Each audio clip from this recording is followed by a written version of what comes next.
सिद्ध हुआ सत्यमेव जयते। निश्चित रूप से सत्य की विजय होती है, धर्म की विजय होती है। भगवा आतंकवाद इसकी कहीं से कहीं तक खराब हुई और वो खत्म हुआ।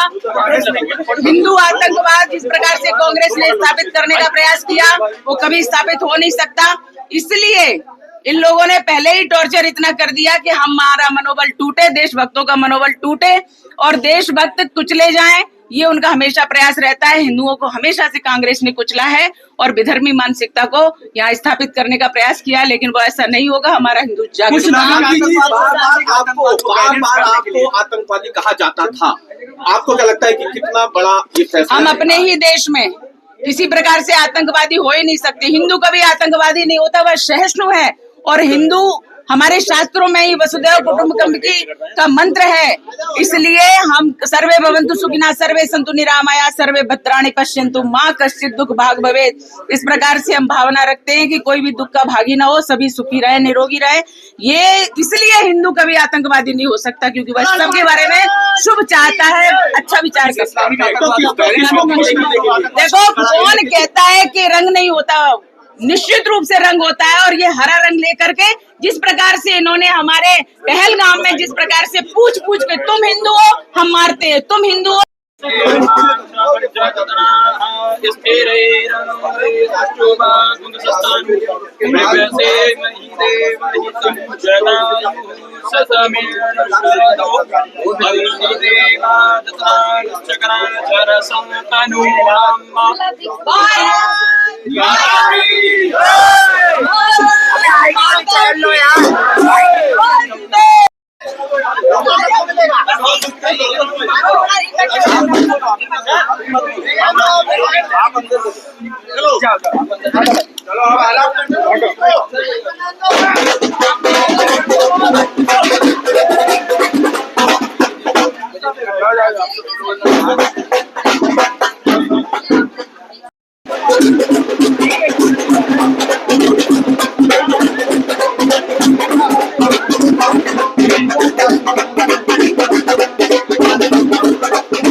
बताइए, आपको प्रताड़ित किया जा रहा है, किन-किन का नाम उगलवाने के लिए किया जा रहा है?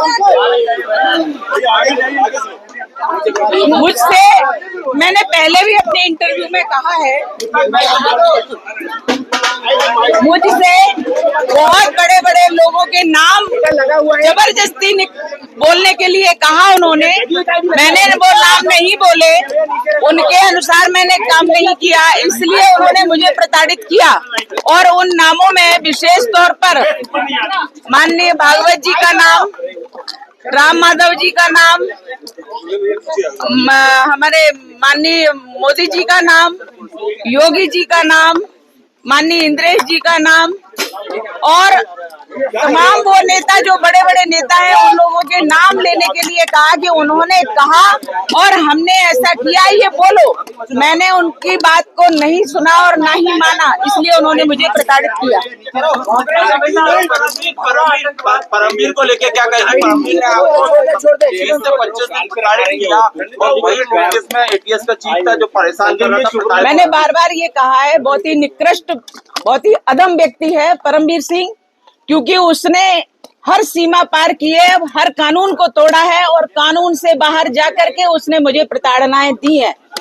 अकेले परमवीर सिंह ने नहीं, पूरे एटीएस के अधिकारियों ने प्रताड़ित किया है, पुरुषों ने प्रताड़ित किया है, हर कानून को तोड़ा है उन्होंने। मुझे गैर कानूनी 13 दिन तक रखा और 11 दिन की कस्टडी। इस प्रकार से मैं 24 दिनों तक पुलिस कस्टडी में रही और प्रताड़नाएं झेलती रही एटीएस की। दीदी, जब आपको अरेस्ट किया था उस समय इंदौर शाजापुर के कुछ और लोग जिन्हें अरेस्ट किया था वो अब तक 17 साल उन्होंने पूरे देश में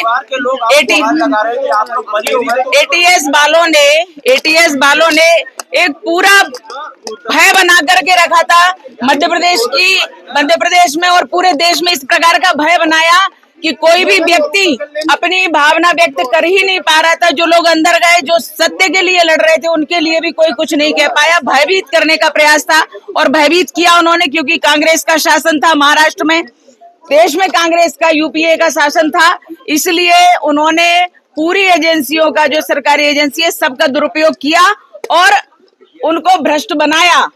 ये पूरे यूपीए सरकार का काम था। कई लोग अभी भी मिसिंग है। कुछ लोग ऐसे जो इन्होंने प्रताड़नाएं दी एटीएस वालों ने, तो वो लोग अपनी जान गंवा दिए, यानी देश पर आहूत हो गए हैं। लेकिन उनके पत्नी को आज पता नहीं है कि उनकी डेड बॉडी कहाँ है, वो कहाँ है। उनकी पत्नी कहती है मैं सदवा हूँ या विधवा हूँ, मुझे कहिए जज साहब, बताइए मुझे। और इसलिए एक व्यक्ति नहीं, कई लोग ऐसे हैं जिनको मारा पीटा और मार डाला, लेकिन उनके आज रिकॉर्ड भी खत्म कर दिए गए। मुस्लिम वर्ग को आकर्षित करने के लिए क्या भगवा आतंकवाद जैसा शब्द गढ़ा गया। हमेशा से मुस्लिमों के लिए उन्होंने तुष्टीकरण की नीति अपनाई है। कांग्रेसियों ने अपने शासन में उन्होंने भरपूर उपयोग किया और हिंदुओं को प्रताड़ित किया। हिंदुओं को किसी भी प्रकार से जो प्रताड़ित कर सकते थे, जेल में डाल सकते थे, उनको मार सकते थे, उनके ऊपर झूठे केस लगा सकते थे, वो सब कुछ किया। और देश के तो छोड़ो, भगवा को आतंकवाद कह दिया, हिंदुत्व को आतंकवाद कह दिया। ऐसी निकृष्टता, इतने निम्न स्तर की सोच कांग्रेस रखती है और कांग्रेस ने ये कुचक्र रचा और ये देशद्रोहिता में आता है। जिन्होंने भगवा को आतंकवाद कहा, आपको लेकर ऐसे सवाल उठा है, इतनी यातनाएं आपने चली, ऐसे लोगों के लिए क्या सवाल? कोई बात, जो लोग इस प्रकार के षड्यंत्र किए, देश के विरुद्ध, धर्म के विरुद्ध, हिंदुत्व के विरुद्ध, जिस प्रकार से उन्होंने षड्यंत्र किए और इतने सभी लोगों को, सेना को उन्होंने टारगेट किया, संतों को टारगेट किया, संघ को टारगेट किया और इस प्रकार से टारगेट करके ये सब देशभक्त हैं। ये सब देशभक्त हट जाएंगे तो कांग्रेस का फुल फ्लैश शासन आ जाएगा, ये उनकी नीति थी। लेकिन ऐसे लोगों ने जो कुचक्र रचा है, षड्यंत्र रचा है, हमारे जज साहब ने स्पष्ट उनके लिए आदेश दिया है कि ऐसे लोगों की जांच की जाए जिन्होंने गलत प्रस्तुति दी है और इस प्रकार से इतना बड़ा केस थोपा गया है। इनकी जांच हो और सजा हो, उनको निश्चित रूप से जांच होगी तो सजा होगी। दिग्भ्रमित का मेरे पास कोई उत्तर नहीं है, वो तो व्यक्ति बोलने लायक ही नहीं, उसका नाम ही नहीं लेना चाहिए। जो सुबह और दोपहर में उसका नाम लेगा उसका दिन खराब हो जाएगा।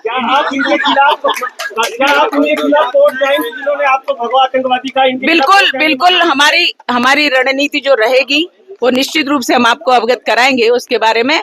और जिन्होंने अत्याचार किए उनको तो निश्चित रूप से सजा मिलनी ही चाहिए। राजनीति में अब वापसी को लेकर क्या कुछ विचार आपका? हम राष्ट्रनीति करते हैं। तो राजनीति